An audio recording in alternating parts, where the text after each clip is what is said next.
And then now we've got UC Davis student Nick Doyen with a short piece on your move. Thank you. Hello, everybody. My name is Nick. I'm 19. This also makes me a member of Gen Y. I'd like to start by having everybody join me in a thinking exercise. I want everyone to think back to when you were 19. Being 19 is hard. There's a lot of expectation of us. We have to go to school and get good grades. We're expected to study abroad, to go on internships, and to join as many clubs as we can. And you know, the interesting thing is, these expectations, they're the same for every generation. Every generation, all 19-year-olds are expected to kind of do the same types of things. The only thing that changes from generation to generation is the problems that we face and how we decide to deal with them. Take world hunger, for instance. One generation's idea was, we'll just send them more food. One idea was, we'll make more food. Another one is, we'll change the genomics of rice or other staple foods in order to have them provide more nutrients. All these ideas, they work to solve the same problem. And yet, the problem still persists. So what does my generation do differently? Well, for starters, I think we need to stop comparing the generations, and we can look at how the generations can work together. You see, my generation, we all have a certain set of attributes.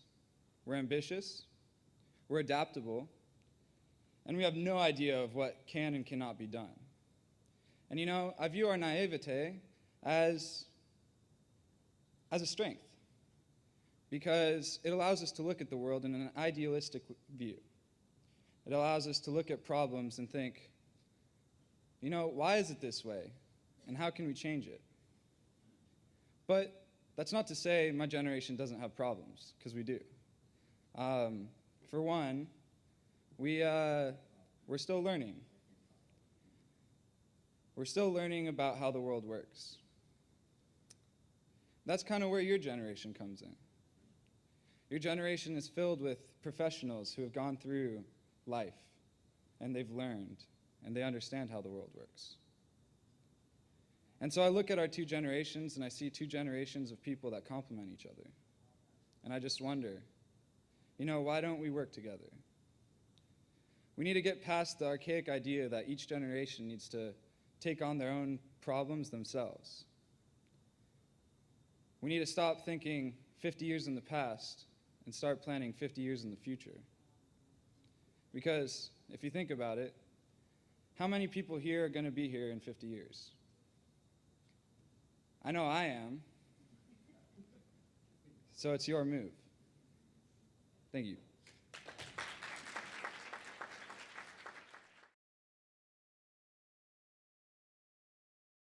Bring up Heather to go and talk. Deliver Michael Moon, who was going to do the next soapbox. He unfortunately is unable to join us today. And so what we have instead is we've traded up to get Heather from Deloitte to share the insights with us. Thank you very much. And these are Michael Moon's words. They're graceful and beautiful, and I'm very pleased to be presenting them on his behalf today. So the power of conviction. T.S. Eliot once remarked, "Good poets copy, great poets steal." How many of our insights, our inventions, our innovations result from standing on the shoulders of giants? Some would argue all of them, and there's a fair case for that. It's difficult to imagine a grain futures exchange when you don't have an ox and a plow. So yes, we can't get to point Q without starting at point A and visiting at least most of the letters in between. But that model's too simple, too suggestive that the process of innovation is a given, that it flows naturally and logically to a preordained conclusion as long as we pay attention to what's come before, respect our elders, and internalize the slow incremental process. But we live in Silicon Valley. We know better. We reject that slow approach in favor of the visionaries. We go to their talks, we buy their products, we read their biographies, we watch, this is unbelievable, the Hollywood pictures that are at best historical and at worst sycophantic. Why? Because we know that if we can unlock within ourselves that visionary power, we'll be invincible. We recognize that deriving knowledge and experience from external sources is important, but we glorify the power that comes from within. There's nothing inherently bad about this. It means we believe in ourselves. But here's the funny thing. In our quest to unleash our inner genius, don't be shy, that's what you've been trying to do since Tuesday of 1994, we're falling back on external influences, not our internal potential. But the real irony is this. You want to know who has the real power that comes from within? It's the people under the age of 5 years old. They don't have any real external influences or historical context, but they know what they want and they communicate it in no uncertain terms. Sure, you say, but my HR department frowns on temper tantrums. Fair enough. I've never seen any manager or director or executive throw a fit, berate an employee, or storm out of a meeting. Never happens. This is not intended as a self-help sermon called Unlocking Your Inner Child, because I think that's been done, making it an external influence. Rather, consider 5-year-olds and CEOs and the next Silicon Valley trend, 5-year-old CEOs, and consider from where they draw their power. It's not from wealth or fear or even the love of the sport. It's from an uncompromising drive to remake the world the way it should be, according to them, because nothing else is acceptable.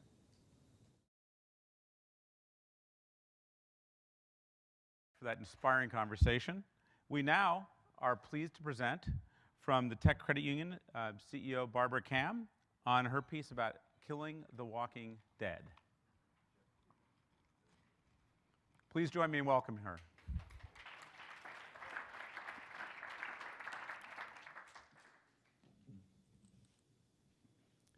Is there any light here? There we go.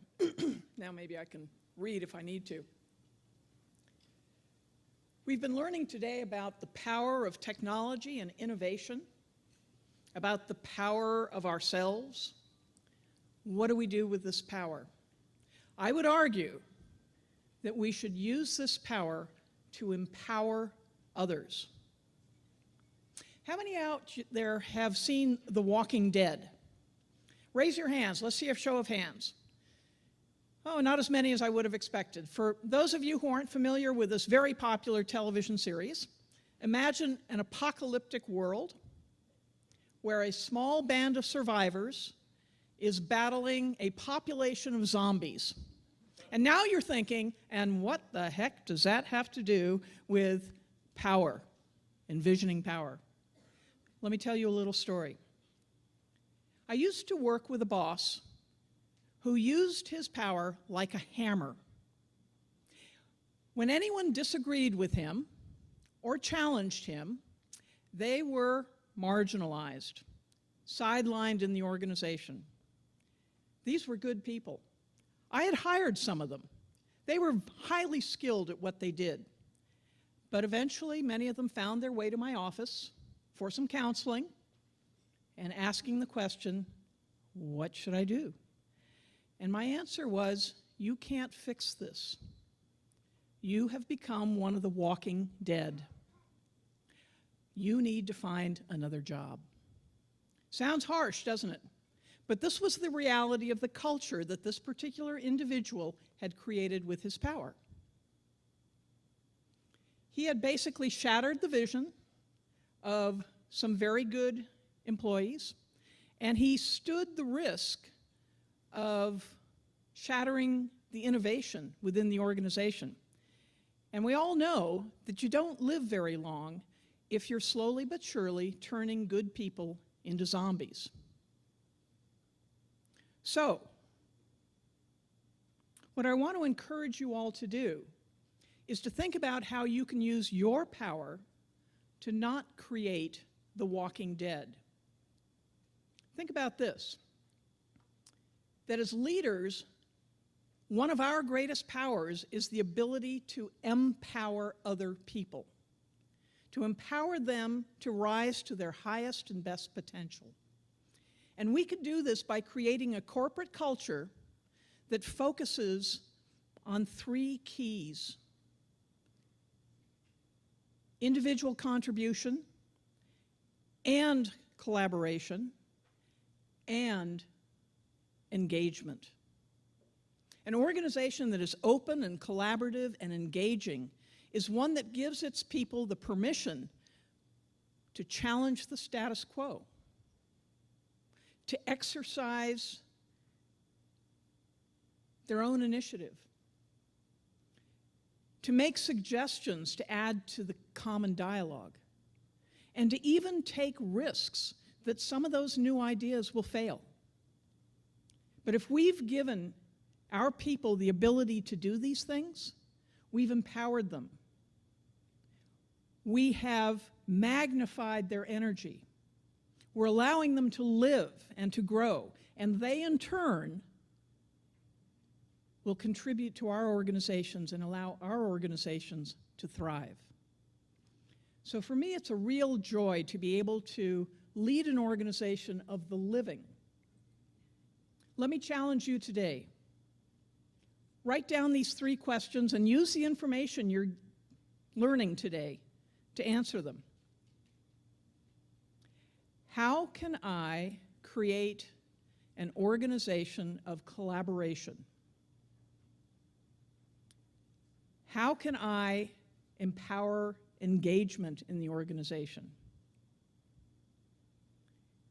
And how can I get people to provide their highest and best individual contribution? These 3 tools are absolutely guaranteed to ward off the walking dead in your organization and to allow the living to flourish. Thank you, and here's to a world without zombies.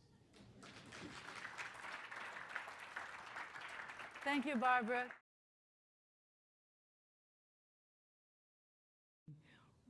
This is like hearing 3 courses in one. Can we give them another hand, please?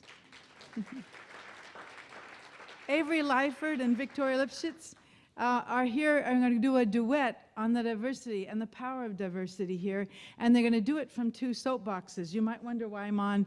It's because we're doing an unexpected sharing of microphones at this point. So let me introduce the 2 of you, Victoria and Avery. I look forward to hearing this. Thank you. You know, diversity is one of those things that you really don't have a choice about. You don't have a choice about diversity. The choice that you have is, do you want to master diversity and make it a tool to help you, or do you want to be mastered by diversity? So what we're going to talk about, you know, Victoria and I have worked together for 2 years on a company called Qubell. And the interesting thing is, if you looked at the 2 of us and our backgrounds, it wouldn't be obvious how this would all work. And let me quickly sketch my background, and then Victoria will sketch hers, and I'll give you a sense of kind of the diversity that she and I bring to the table. I was born a native New Yorker, son of the American Revolution. I sold cookware door to door between high school and college, did market research surveys in college for a summer job, studied engineering, yes, but then also studied religion studies and East Asian studies. It gives you paints a picture, right? Now Victoria will share a little bit of her background. So let's see. I lived in 3 countries. I was born in Ukraine, grew up in Lithuania, and then spent the last couple of decades in this country. At various times, I used to speak 4 different languages. I went to 5 different schools, also in 3 different countries. I've transitioned from my early education as a theoretical mathematician towards computer science, and then practical and pragmatic software engineering, and then entrepreneurship, and now executive career. And for the better part of my corporate phase, I was on average probably about 15 to 20 years younger than most of the people that I worked with. And from the day I left the corporate world and started my first company, I am on average about 15 to 20 years older than most of the people that I work with, at least in my company. And that certainly have given me, over the years, just incredible pleasure or working with all kinds of people and being out of my comfort zone, which is where I'm actually most comfortable in And Avery and I, history of our relationship, we've met about 2 years ago, and we had lunch. And in the course of that lunch, some chemistry just sparkled. And the root of that chemistry was that we were passionate about the same sort of problems, but we were coming at it from completely different viewpoints. And that pleasure of dueling or debating or co-innovating with somebody who shares the same values and wants to get at the same things, but comes at it from different angles, that to me is the essence of diversity. Yeah, one of the things that's interesting is, by the way, one of the things Victoria didn't mention because she's very modest is she was actually the Lithuanian national chess champion. So when you talk about dueling with Victoria, I always think, well, if I'm playing, I've really got to kind of think before I speak. As I think about diversity and some of my experiences, there are three things that I think of. Is one, how can I use diversity to help frame problems in interesting ways? And often reframing can give you a whole new approach to a problem. A great example of that, is you all know the company Staples, right? Huge business. The founder of Staples came from the grocery store industry. And if you look at Staples, it is actually a grocery store for stationery.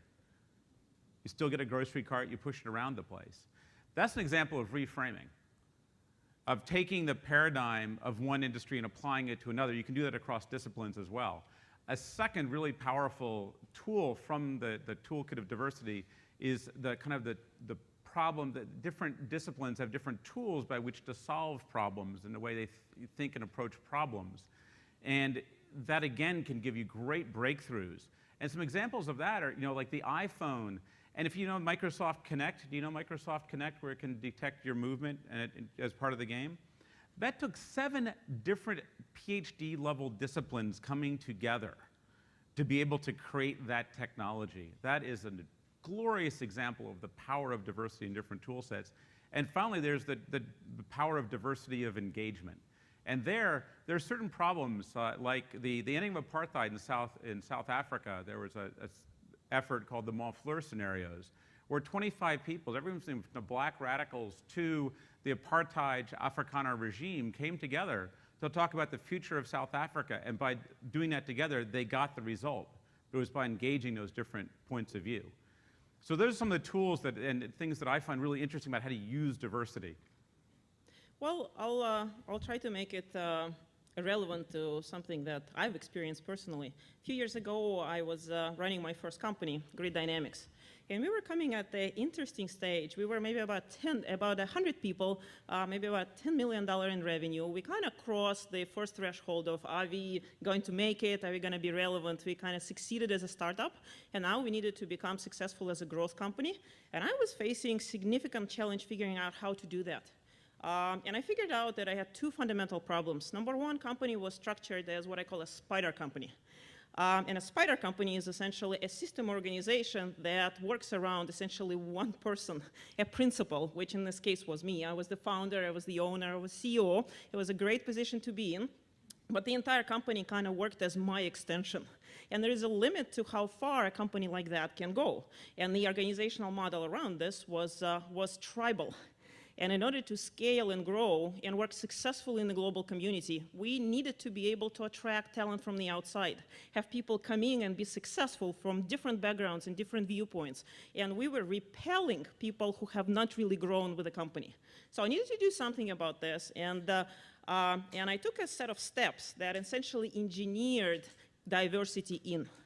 And the first step was to show one success story of somebody who came to the company from the outside, took the principal position, made it his own, and be successful. And I was able to do that by bringing a remarkable person in the role of the CTO, a very, very important role for an engineering company. And once he was successful, then we were able to bring on board people in the new functions that company have not had before, and hence that was not controversial. So we brought the COO and the CFO and build out sales organization with the newcomers. And then we got enough critical mass, and we started to hire from the outside people in the field and the engineering. And now 2 or 3 years had passed, and we got to the point where I was actually able to step out of running company completely, brought the whole new management team. The company is growing leaps and bounds and doing very well, and it is entirely much more diverse organization than it was a few years ago. So I guess my thesis here is that diversity is both wonderful and challenging, and as business leaders, we have to work hard to find pragmatic ways to engineer diversity in. Yes, and as an individual, one of my great idols is Peter Drucker. And one thing Peter did, which I just thought was brilliant, is every 6 years he would pick a new field to master. And I don't mean like a new business field. One of the fields was Japanese art. And his definition of mastery was learn a field well enough to teach a graduate class on that. He did that every 6 years for his entire life. Imagine the tool sets that he could bring to bear and the framings he could bring to bear on business problems as he went through life. And that's what I would like to leave for you, is to do what Peter did. Thank you.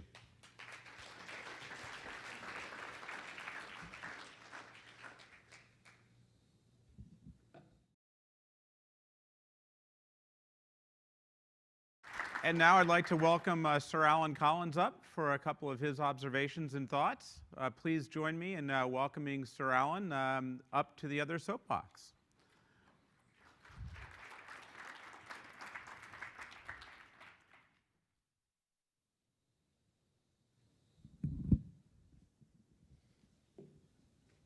I hope they're going to let me take this soapbox home with me. I'm getting pretty familiar with standing here. I was asked to speak in the 3 minutes that we have in these soapbox addresses on the power of collaboration. And the biggest collaboration project I've ever been involved with in my career as a British diplomat. And by the way, I'm sorry about one of our previous speakers, British Airways, losing his luggage temporarily. I'm sure statistically they don't lose it any more often than any other airline. I thought I'd better defend the national airline a little bit there. To tell you about my collaborative project, which was winning the Olympics for London in 2012, when I was Britain's Olympics ambassador. To do that in 3 minutes would be like the Gettysburg Address, I fear, to try and describe it all, but I will do my best. It's 10 years ago exactly from where we are now. It's September 2003, and I'm sitting in a meeting in London with Lord Sebastian Coe, who's the newly appointed leader of London's bid to have the Olympics in 2012 in London. And our bid is in disarray. There are 5 cities bidding, and we are probably 4th or 5th in that group of countries. And clearly, if we just go on as we are, like a cycle race, everyone goes on cycling, and the one who's ahead of us will go through the finish line first. So we're dead in the water. So a new project has to be started, a new direction, a sort of disruptive technology to try and bring London from behind and overtake cities that are perhaps more naturally likely to win. Cities like Paris, that were bidding for the 4th time running, cities like Madrid, cities like New York, cities like Moscow. And so what is done, and you understand disruptive technology very well here in Silicon Valley, I know that, is a campaign that is going to be different to the others. It's going to have to distinguish London. So the 2 elements that are chosen are inspiration and legacy.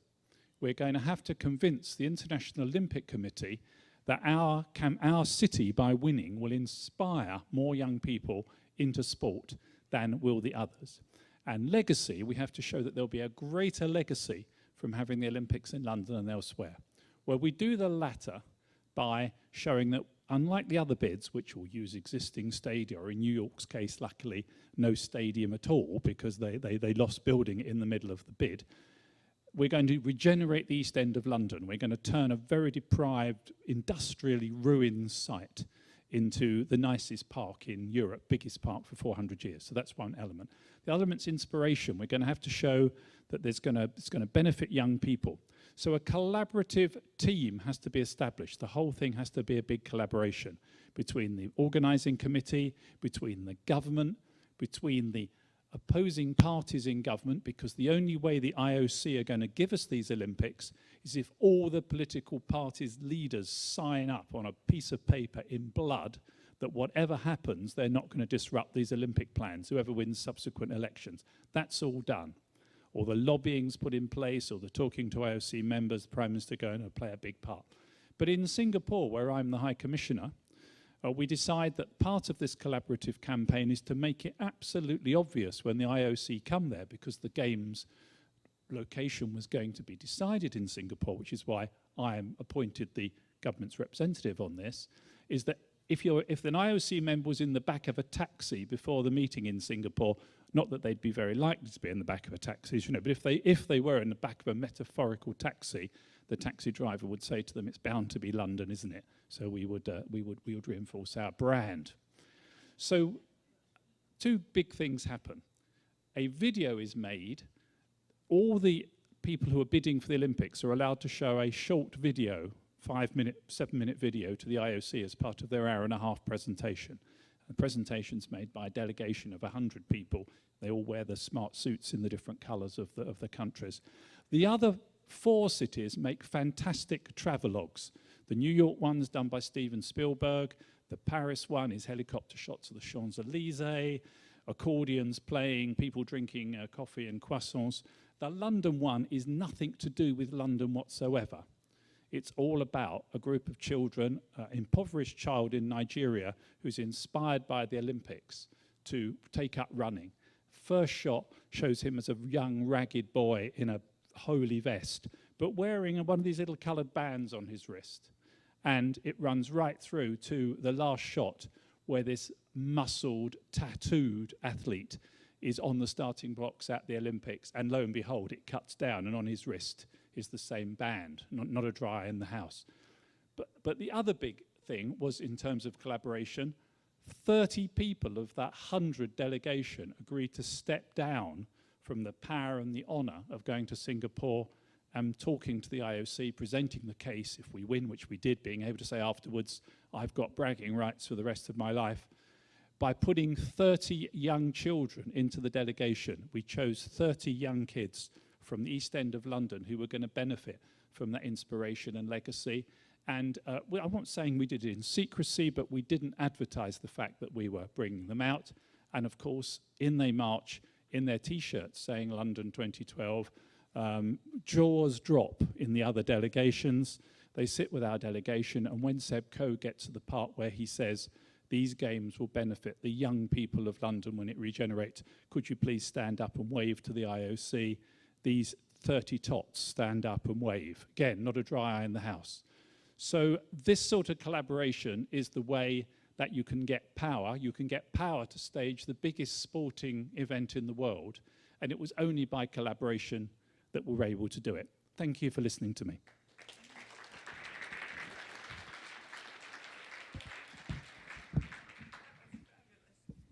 That's the kind of story that makes